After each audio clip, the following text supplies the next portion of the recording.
శ్రీమతి అనసూయ ధనసరి.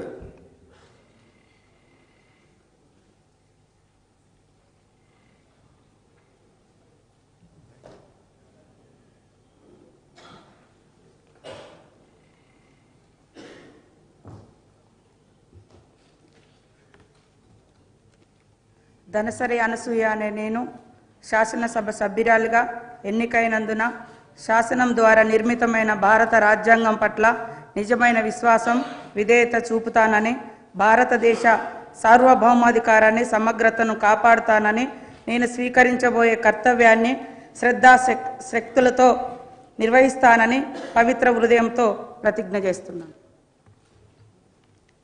తెలంగాణ శాసన సభ్యురాలనైన ధనసరి అనసూయ అనే నేను సభ నియమాలకు కట్టుబడి ఉంటానని, వాటిని అనుసరిస్తానని, సభా మర్యాదలను పాటిస్తానని, సాంప్రదాయాలను గౌరవిస్తానని పవిత్ర హృదయంతో ప్రతిజ్ఞ చేస్తున్నాను.